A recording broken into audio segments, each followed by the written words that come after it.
إن هذا القرآن يهدي للتي هي أقوم ويبشر المؤمنين الذين يعملون الصالحات أن لهم أجرا كبيرا.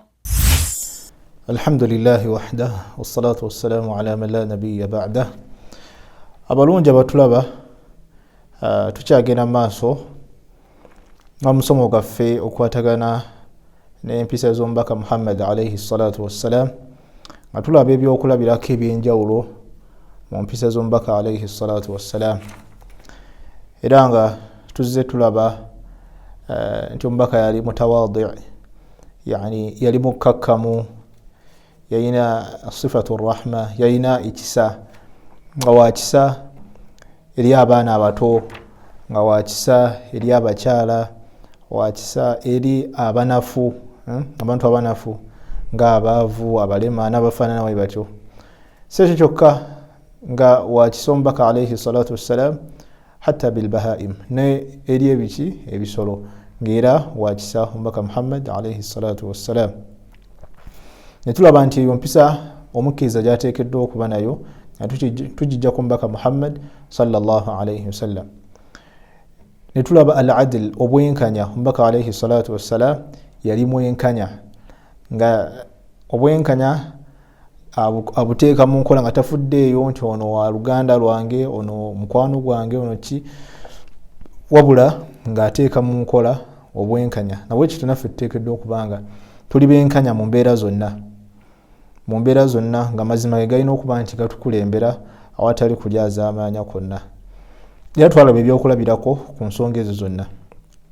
Olwaleero barakallahu fikum, nsaba mukkirize tubeere nga tulaba empisa eyitibwa al-ihsan wal-karam, okuyisa obulungi n'okugaba omubaka alayhi salatu wassalam kwe yalina, era nga naffe tukubirizibwa okuba nti tuwayisa ng'omubaka Muhammad sallallahu alayhi wasallam, kuba Allah yatugamba nti laqad kana lakum fi rasulillahi uswatun hasanatun liman kana yarju Allah wal yawm al-akhir.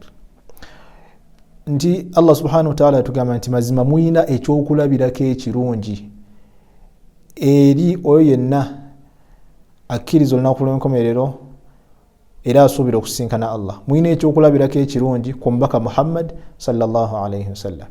Kwegamba omubaka Muhammad alayhi salatu wassalam kyakulabirako kirungi eri oyo yenna asuubira okubeera nti asinkana Allah subhanahu wa ta'ala, era asinkana okubeera ayina essuubi era akkiriza mu lunaku lw'enkomerero. Nabwekityo al-ihsan, okuyisa obulungi, wal-karam, n'okuba nti okugaba yali mpisa ya mubaka Muhammad alayhi salatu wassalam. Mubaka yali agaba mu biseera byonna, ate Ramadani we yajja n'ayitiriza nnyo. Wa kana alayhi salatu wassalam ajwadu nnasi bilkhayri min arrihi almursala. Omubaka alayhi salatu wassalam yali agaba nnyo mu Ramadani, ate yayitirira ng'asinga n'empewo ekunta, nga olaba empewo nga ekunta bweti. Omubaka alayhi salatu wassalam ng'agaba nnyo sallallahu alayhi wasallam. Nabwe kityo omukkiriza ateekeddwa okuba nga si mukono gamu, nga si mukodo, wabula ng'akola ki? Ng'agaba. Omubaka alayhi salatu wassalam lumu yasabibwanga nga awa, buli muntu eyamusabanga yamuwanga, maaso ila shay'an qattun illa a'taahu. Omubaka alayhi salatu wassalam teyasabibwanga kintu kyonna okujjaho nga yakikola ki? Yakiwangayo. Yabeeranga awaayo mu kkubo lya Allah ng'ayamba abo abakola ki? Abali mu bwetaavu. Era lumu omubaka Muhammad sallallahu alayhi wasallam humila ilayhi 80,000 dirham fawada'aha ala hasirin thumma mala ilayha faqassamaha fama radda sa'ilan hatta faragha minha. Omubaka alayhi salatu wassalam lumu bamuleetera ssente eziwerera ddala dirhamu 80 mu biseera ebyo. Fawada'aha ala hasir, n'aziteeka ku mukeeka, n'abeera nti atandika okuba nti azigaba, n'abeera nti talina muntu yenna gwe yaleka ng'asaba okujjaho ng'akola ki? Ng'amuwa. Talina muntu yenna yamusaba okujjaho nga yakola ki? Abeera ng'amuwa. Naye ojja kwesanga abantu bangi bafuna oluusi obuyambi nga sina bubwe, bamuwadde ebintu nti bino bitwalire bamulekwa, bino bitwalire abantu abeetaavu, naye ye n'akola ki? N'abeddiza byonna. Abantu bakola enkola eyo, bamuwadde ssente, abantu bamwesize, ssente zino ziwe gundi mwetaavu, gundi bamulekwa, oba n'abantu abafaanane batyo. Omuntu n'azikwata ssente ezo n'aziteeka mu bintu bye, n'agula amamotoka, n'akola biki, naye nga tafuddeyo kuba nti alabirira abantu bateekeddwa okubeera nti atuusa omutima gwabwe. Eyo teyali nkola ya Mubaka Muhammad alayhi salatu wassalam, wabula omuntu ateekeddwa okubeera nti alina ekisa ng'agaba nga tatya bwavu, kubanga ensi eno yakola ki? Yakuggwaawo. Allah agamba nti ma indakum yanfad wa ma inda Allahi baaq. Byonna bye tulina byakuggwaawo. Kati ezo ssente ze tutereka biki byonna byakuggwaawo, naye ssente eyiyo egenda osigalawo, yeyo gy'owaddeyo mu kkubo lya Allah.